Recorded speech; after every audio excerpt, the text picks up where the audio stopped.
Ito ang larawan ng ipinangakong paglilipatan sa kanila. Mga 20 minutong sakay mula sa Barangay Sala, matatagpuan ang Southville. Isang bagong pabahay na sinadya para sa relokasyon ng mga taga-Riles.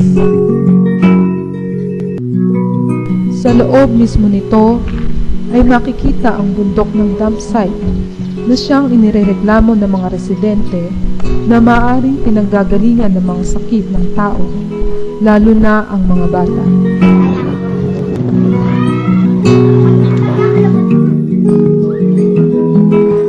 Marami-rami na rin ang mga bahay na naitirik dito na nagsimula pa noong taong 2004. Sa block na ito, napalipat ang mga residente ng tabing Riles sa Kabuyan.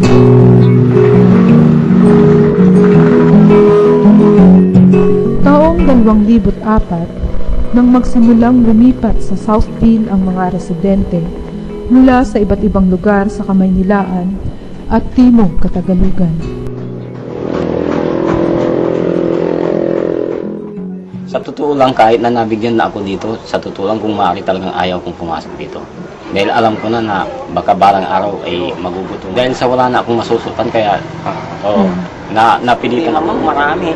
Gaya ng mga tulad ng tubig, wala akong maigit. Ayun nga po mapikpan ko. Nandito ako, nandun sa may Riles, sabi sa akin, bakit anong problema mo? Yun ang sabi sa akin. Ay talagang may problema ako kasi pababakbak yun ang bahay ko na wala kaming nilipatan Sige, bakbakin na yan. Ayan na, dinakyat ng bahay ko talagang dinakbak. Segment which involved about 7,500 families, nalikas namin ang mga pamilya doon in 3 months. At that's record time.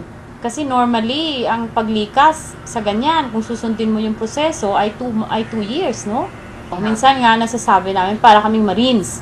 Kasi, ang objective naman talaga dyan is yung modernization. Yan talaga yung main reason kung bakit maglilikas tayo ngayon. Maglilikas tayo ng mga tao doon sa Riles, no? Because to pave the way for the rehabilitation of the North Rail. Iniexplika namin sa tao na ganyan talaga So you have to sacrifice for development. Ito talagang nililinisin na kayo dito. Ang sabi nila. Di ayaw ko talaga, wag niyong ipilit, wag niyong gagalawin yan. At dami silang hinihinging requirement sa akin na paggagastusan ko ng malalaki. Sabi ko, ma'am, wag na kayong maraming hinihingi sa akin dahil kahit marami kayong ibibigay na requirement sa akin, kung mayroon akong magagastos kako, lalakarin ko yan. Ngayon kako, sa totoo lang, diretsahan na ito, ang pamilya ko halos hindi ko na mapakain Kako, dami nyo pang hihinging requirement sa akin, kahit 5 piso, wala na akong mabubunod. Ano nga ba ang tunay na kahulugan ng kaunlaran? Para sa gobyerno, ang kaunlaran ay matatayog na gusali at maayos na infrastruktura. Subalit sa katulad ni Mang Fred, ang kaunlaran ay ang pagtugon sa kanilang pang-araw-araw na pangangailangan.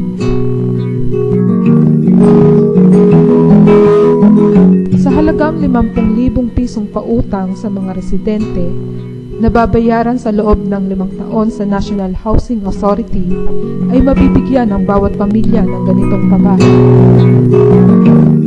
Subalit para sa katulad ni Aling Maria at Mang Fred, malaking katanungan pa kung may pabahay nga ba na maghihintay sa kanila. Nakabandera sa Philippine National Railway Modernization and Rehabilitation Program ang paglalayong iangat ang ekonomiya ng Pilipinas. Bigyan ng mas maayos na buhay ang mayorya ng mga Pilipino. Subalit ang kaunlaran nga ba sa proyektong ito ay para kanino? Tumutugon nga ba siya sa pangangailangan ng bawat isa? Binibigyan nga ba ng pag-asa nito ang mga mahihirap na siyang bumubuo ng malaking bilang sa bansa?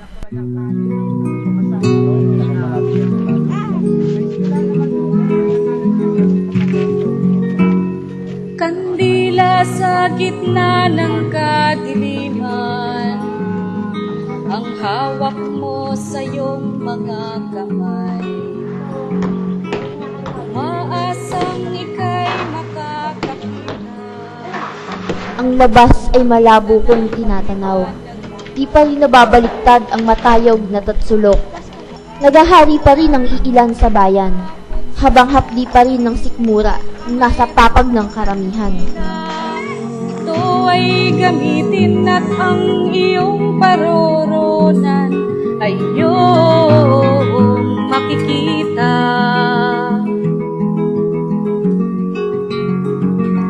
Ilaw na dulot ng ibang kandila, tumatawag pansin, tumutugon. Bawang mga bituin na nasa lupa, malayo may nais mo pang abutin. Halina't lakbayin hanggang sila'y makasama, hanggang sa magtipon lahat ng kandila at ang iyong paroronan ay iyong makikita.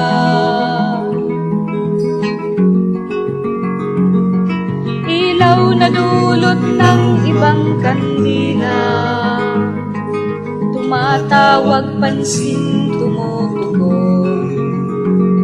Bawang mga bituin na nasa lupa, malayo may nais mo pang abutin. Halina't lakbayin hanggang sila'y makasama, hanggang sa magtipon lahat ng kandila at ang iyong paroronan ay iyong makikita.